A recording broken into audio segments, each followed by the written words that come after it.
మీ మోకాల నొప్పులకు ఎటువంటి సర్జరీ లేకుండా ఎపియాన్ పెయిన్ క్లినిక్ అందిస్తున్న అత్యాధునిక చికిత్స.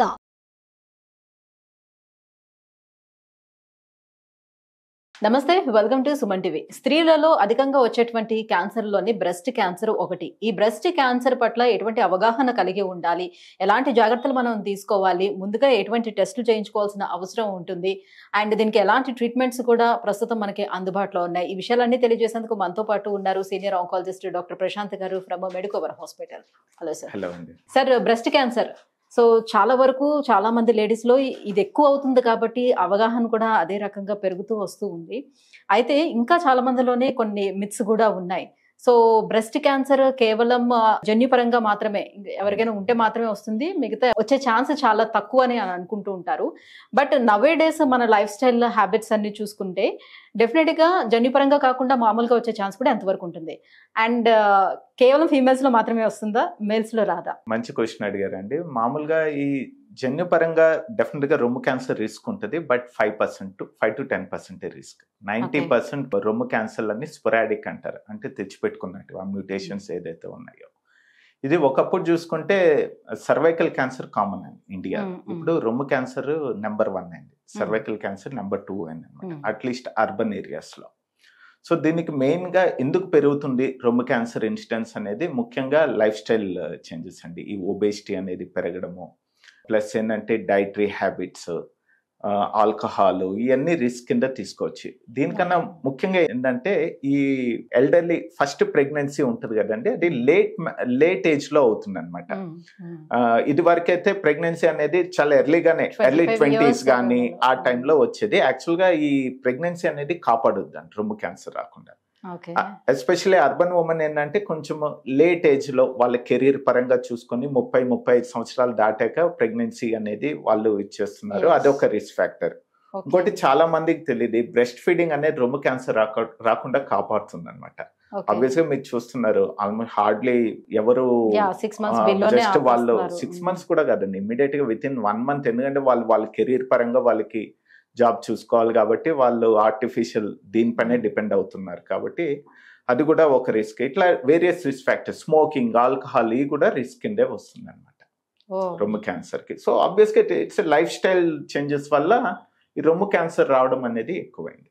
అయితే ఇప్పుడు ఎవరికైతే బ్రెస్ట్ సైజ్ ఎక్కువగా పెద్దదిగా ఉంటుందో వాళ్ళలో క్యాన్సర్ వస్తుందని అనుకుంటారు, ఇది ఎంతవరకు వాస్తవం? ఏంటంటే నేను మీకు ఒకటి చెప్పాను, ఒబేసిటీ అనేది ఒక రిస్క్ ఫ్యాక్టర్ అనేది. ఆబ్వియస్ గా ఒబేస్ ఇండివిజువల్స్ లో రొమ్ము పెద్దగా ఉన్నప్పుడు అందులో ఉన్న ఆ టిష్యూస్ కూడా ఎక్కువ ఉంటుంది అనమాట, స్ట్రోమల్ టిష్యూ కానీ అవన్నీ.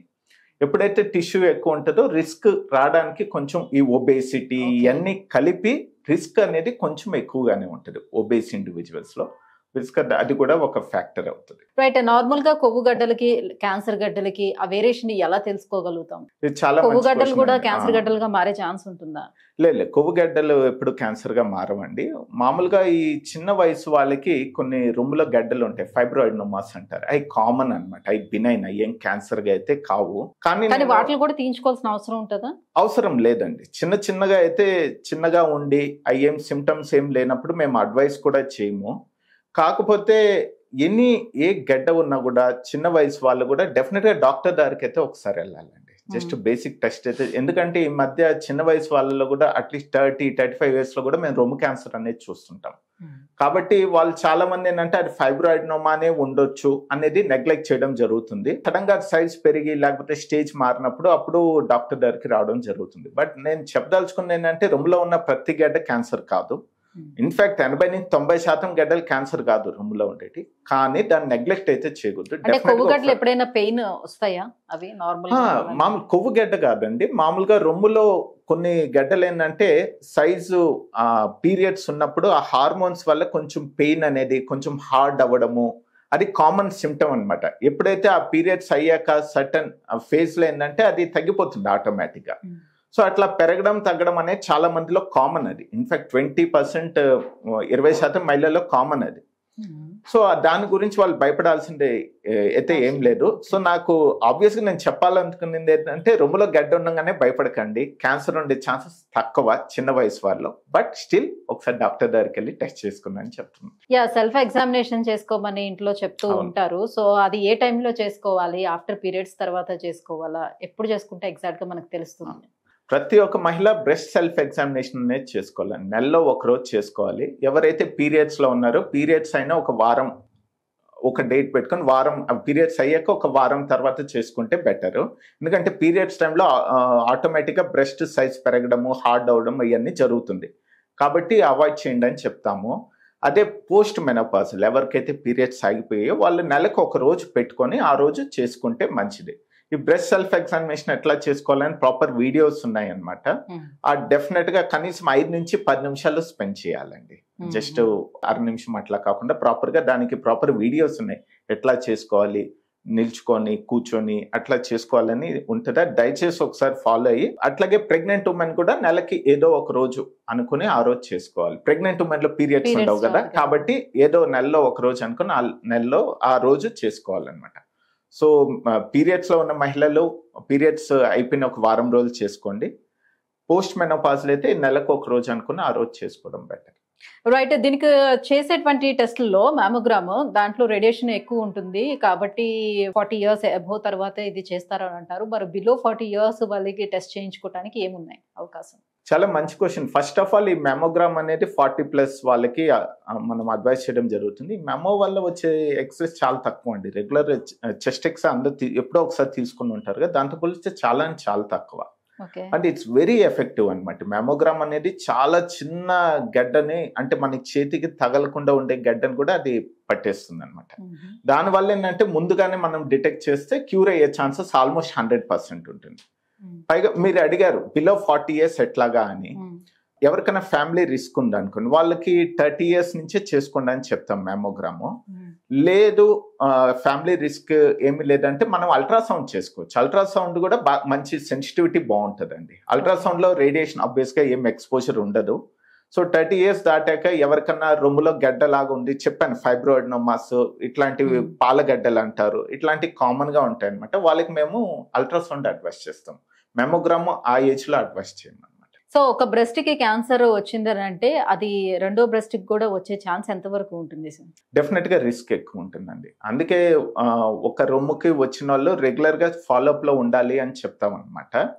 ఫాలోఅప్ కూడా వన్స్ మొత్తం ట్రీట్మెంట్ ఏదైతే ఉందో అది అయ్యాక 3 నెలలకు ఒకసారి ఫాలోఅప్ లో ఉండాలి అని చెప్తాము. ఫస్ట్ 2 years తర్వాత 6 నెలలకు ఒకసారి. వీళ్ళకి ఎవరికైతే రొమ్ము క్యాన్సర్ బారిన పడతారో వాళ్ళు మెమోగ్రామ్ అనేది ఇయర్లీ కంపల్సరీ చేసుకోవాలి. సో ఇప్పుడు ఇంతకు ముందు అయితే మనం చూస్తే కంప్లీట్ గా బ్రెస్ట్ ని తొలగించేవారు క్యాన్సర్ వచ్చేటప్పుడు. ఇప్పుడు ఎలాంటి ట్రీట్మెంట్స్ మనకు అందుబాటులోకి వచ్చాయి? పూర్తిగా బ్రెస్ట్ ని తొలగించాల్సిన అవసరం ఎంతవరకు ఉంటుంది? చాలా రేర్ కండిషన్స్ లోనే ఇప్పుడు రొమ్ము అంతా తీయడం జరుగుతుందండి. 90% రొమ్ము అంతా తీయడానికి అవాయిడే చేస్తాం అనమాట. ఇప్పుడు BCS అంటారు, బ్రెస్ట్ కన్సర్వేటివ్ సర్జరీ అంటారు. అంటే ఆ గడ్డ చుట్టూ కొంచెం మార్జిన్ ఇచ్చి తీయడం జరుగుతుంది. రొమ్ము అంతా తీయాల్సిన అవసరం లేదు. ఒకవేళ ఆ గడ్డ తీయడం వల్ల కొంచెం డిఫెక్ట్ ఏర్పడిందంటే మంచి ప్లాస్టిక్ సర్జరీ టెక్నిక్స్ ఉంటాయి అనమాట. ఫ్లాప్స్ కానీ ఇవన్నీ వేస్తారు. కానీ దురదృష్టవశాత్తు కొన్ని కారణాల్లో, ఎందుకంటే మల్టీ సెంట్రిక్ అంటారు, ఒకే రొమ్ములో చాలా చోట్ల క్యాన్సర్ ఫోకస్ ఉన్నట్లయితే అప్పుడు రొమ్ము అంతా తీయాల్సి వస్తుంది అనమాట. ఇప్పుడు తీసినప్పుడు కూడా ఇప్పుడు మంచి ప్లాస్టిక్ సర్జరీ ఇంప్లాంట్స్ కానీ ఇవన్నీ అందుబాటులో వచ్చాయి. అప్పటికే ఈ సర్జరీ చేస్తున్న దాంతో పాటుగానే చేసేస్తారా ప్లాస్టిక్? ఒక్కోసారి ఇమ్మీడియట్ అప్పుడే చేస్తారు. ఒక్కోసారి ఇంప్లాంట్స్ ఏంటంటే మొత్తం ట్రీట్మెంట్ రేడియేషన్ ఇవన్నీ అయిపోయాక కీమో అయ్యాక కూడా చేయడం జరుగుతుంది. Okay. So surgery after surgery తర్వాత వాళ్ళ లైఫ్ స్టైల్ అంతా కూడా ఏ రకంగా మారుతుంది? వాళ్ళ డైట్ ప్లాన్స్ ఎలా మారుతాయి? సర్జరీ వల్ల కాదండి, మామూలుగా తర్వాత కొన్ని ఆ స్టేజ్ని బట్టి కొందరు కీమోథెరపీ ఇవన్నీ అవసరం పడుతుంది. కీమోథెరపీ అప్పుడు ఆబ్వియస్ గా వాళ్ళు కొన్ని ప్రికాషన్స్ అనేది తీసుకోవాలన్నమాట. అంటే హెల్తీ, ఆబ్వియస్ గా హై ప్రోటీన్ డైట్, మంచి డైట్ తీసుకోవాలి, ఎక్కువ ఈజీలీ డైజెస్టబుల్ తీసుకోవాలి, కుక్డ్ ఫుడ్ తీసుకోవాలి, పచ్చి అంటే రా ఫుడ్స్ కానీ ఫ్రూట్స్ కానీ వెజిటబుల్స్ అవాయిడ్ చేయమని చెప్తాము. ఈ జాగ్రత్తలన్నీ తీసుకోవాలి.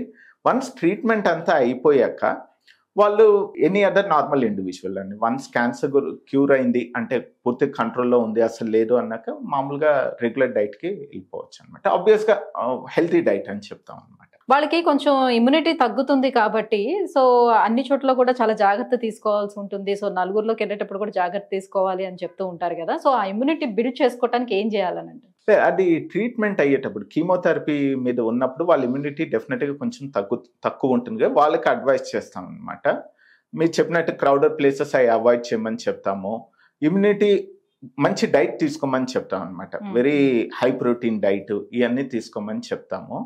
ఇంకోటి ఈజీగా డైజెస్ట్ అయ్యేటివి అయి ఉండాలి. అంటే షుగర్స్ అసలు కంప్లీట్ గా ఇవ్వద్దు అని అంటారు, నిజమేనా? ఇవ్వకూడదా పూర్తిగా? షుగర్ అనేది డెఫినెట్ గా ఎవరికి మంచిది కాదండి, ఆ టైంలో అసలు మంచిది కాదు. అంటే మామూలుగా థియరిటికల్ గా ఏం చెప్తారంటే ఈ క్యాన్సర్ కణాలు ఉంటాయి కదా, అవి ఎక్కువ షుగర్ ని యూజ్ చేసుకుంటాయి అనమాట.